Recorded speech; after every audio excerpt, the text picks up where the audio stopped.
अगर गर्भ में भगवान शिव की कथा सुनने से बच्चा शांत, निर्भीक और तेजस्वी बन सकता हो, तो क्या एक माँ को आज से ये संकल्प नहीं लेना चाहिए?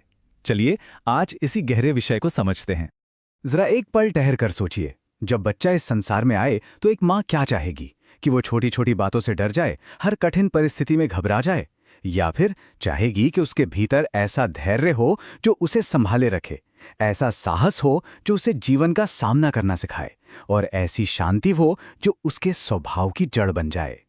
देखिए, हर माँ अपने बच्चे के स्वस्थ शरीर की कामना तो करती ही है, लेकिन ये सोचना भी उतना ही जरूरी है कि उसके मन की बनावट कैसी होगी, उसका स्वभाव कैसा होगा, उसकी भीतरी शक्ति कितनी मजबूत होगी। क्योंकि गर्भ वो सिर्फ शरीर बनने की जगह नहीं है, ये तो भविष्य बनने की जगह है। ये वो पहला संसार है जहां बच्चा बिना शब्दों के भी बहुत कुछ सीखना शुरू कर देता है। आज विज्ञान भी इस बात को मानता है कि गर्भ में पल रहा शिशु ध्वनियों को अनुभव करता है और सबसे ज्यादा अपनी माँ से जुड़ता है। वो माँ की धड़कन से जुड़ता है, उसकी सांसों की लय को पहचानने लगता है और उसकी भावनाओं से तो बहुत गहराई से प्रभावित होता है। अगर माँ बार बार तनाव में है तो उसके शरीर का केमिस्ट्री बदलता है और वही माहौल, वही वातावरण शिशु तक भी पहुंचता है। तो अब यहीं से एक बहुत जरूरी सवाल उठता है, अगर गर्भ में ध्वनि भी पहुंचती है और भावना भी, तो क्या हम जानबूझकर ऐसी ध्वनियां चुन सकते हैं जो बच्चे के भीतर भय नहीं बल्कि संतुलन बोएं, अस्थिरता नहीं स्थिरता बोएं? और बस यहीं से शिव कथा का महत्व शुरू होता है। शिव केवल एक देवता नहीं है, शिव एक अवस्था है। वो संतुलन के प्रतीक हैं, जहां तांडव भी है और समाधि भी, विरक्ति भी है और परिवार भी। उनका पूरा अस्तित्व हमें एक ही शिक्षा देता है कि स्थिति कैसी भी हो, भीतर का संतुलन बना रहना चाहिए। और गर्भावस्था भी तो एक तरह से इसी संतुलन की परीक्षा है ना? जहां भावनाएं बदलती हैं, शरीर बदलता है। ऐसे में शिव का स्वरूप एक बहुत बड़ा सहारा बनता है।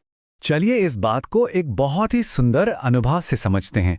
ये कहानी है नंदिता की, जिसे कई सालों की प्रतीक्षा के बाद गर्भधारण का सौभाग्य मिला। घर में खुशी का माहौल था, लेकिन उसके अपने भीतर एक अनजाना सा डर बैठ गया था। उसे हर पल लगता कि कहीं कुछ गलत ना हो जाए। वो बार बार मोबाइल पर कुछ ना कुछ खोजती रहती, हर छोटी बात पर घबरा जाती थी। उसका मन किसी भी तरह शांत नहीं हो रहा था।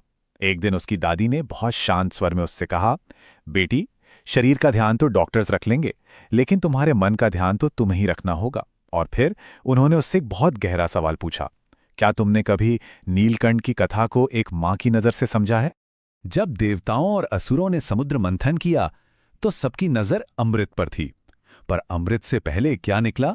हलाहल विष। तब शिव आ गया है। उन्होंने उस विष को ग्रहण किया, लेकिन उसे न तो निगला न बाहर फेंका, बल्कि उसे अपने कंठ में ही रोक लिया, और उसी क्षण वे नीलकंठ कहलाए। अब देखिए, ये सिर्फ एक पौराणिक घटना नहीं है। गर्भावस्था में भी तो कुछ ऐसा ही होता है।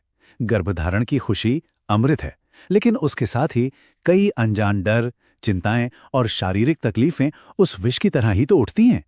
नीलकंठ का संदेश यही है कि डर आएगा, चिंताएं आएंगी, पर संतुलन नहीं टूटना चाहिए। नंदिता ने धीरे धीरे यही सीखा, अपने डर और चिंताओं को पहचानना, उन्हें स्वीकार करना, पर उन्हें खुद पर हावी नहीं होने देना। ठीक वैसे ही जैसे शिव ने विष को अपने कंठ में धारण किया था, अपने पूरे शरीर में फैलने नहीं दिया। लेकिन शिव का मार्ग सिर्फ डर को संभालना ही नहीं सिखाता। उनके दूसरे रूप हमें संतुलन के और भी गहरे रहस्य सिखाते हैं, जो गर्भावस्था की इस यात्रा के लिए बहुत जरूरी हैं। उनका एक अद्भुत रूप है अर्धनारीश्वर, आधा शिव आधी शक्ति। ये रूप हमें याद दिलाता है कि संतुलन ही असल में पूर्णता है।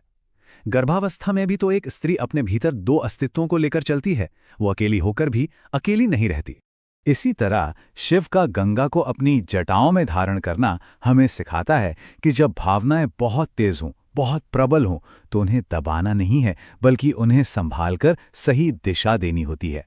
और शिव की समाधि वो हमें याद दिलाती है कि बाहरी दुनिया के शोर के बीच एक माँ को अपने भीतर शांति का एक कोना बनाना कितना जरूरी है। क्योंकि जब माँ भीतर से शांत होती है तो गर्भ में पल रहा शिशु भी उसी शांति के घेरे में पलता है। पर यहाँ एक बात समझना बहुत बहुत जरूरी है। ये सिर्फ कथा सुन लेने की बात नहीं है। असली शक्ति उस भावना में है जो कथा सुनते समय जागती है। अगर मन कहीं और भटक रहा है तो उसका असर बहुत सीमित होगा। लेकिन अगर माँ कुछ पल ठहर कर अपने पेट पर हाथ रखकर पूरे प्रेम से ये अनुभव करे कि मैं शांत हूं, मेरा बच्चा सुरक्षित है, तब वही एक पल गर्भ संस्कार बन जाता है। तो चलिए इस अनुभव को एक छोटी सी बहुत ही सरल साधना में बदलते हैं। एक ऐसा संकल्प जिसे सिर्फ 21 दिनों तक निभाना है, क्योंकि जब कोई भी अभ्यास लगातार किया जाता है तो वो हमारे भीतर एक नई लय, एक नई आदत बनाना शुरू कर देता है। ये अभ्यास बहुत ही आसान है। दिन में कोई भी शांत समय चुन लीजिए। आराम से बैठें, अपना फोन दूर रखें, धीरे से अपना हाथ पेट पर रखें और बस गहरी शांत सांस लें। आप ओम नमः शिवाय जैसा कोई भी शांत मंत्र सुन सकती हैं और उसे सुनते हुए बहुत धीरे धीरे अपने बच्चे से बात करें।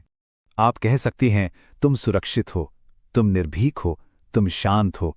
ये शब्द भले ही बहुत सरल लगें, लेकिन जब इन्हें प्रेम और विश्वास से कहा जाता है तो इनका अर्थ बहुत गहरा हो जाता है। हमेशा याद रखिए, गर्भ में शब्दों से ज्यादा भावना पहुंचती है। असल में ये अभ्यास सिर्फ शिशु के लिए नहीं है, ये माँ के लिए भी उतना ही जरूरी है। जब एक माँ रोज कुछ मिनट अपने मन को शांत करती है तो उसका तनाव कम होता है, उसका आत्मविश्वास बढ़ता है, और जब माँ का मन शांत और स्थिर होता है तो गर्भ का वातावरण अपने आप ही सबसे अच्छा बन जाता है।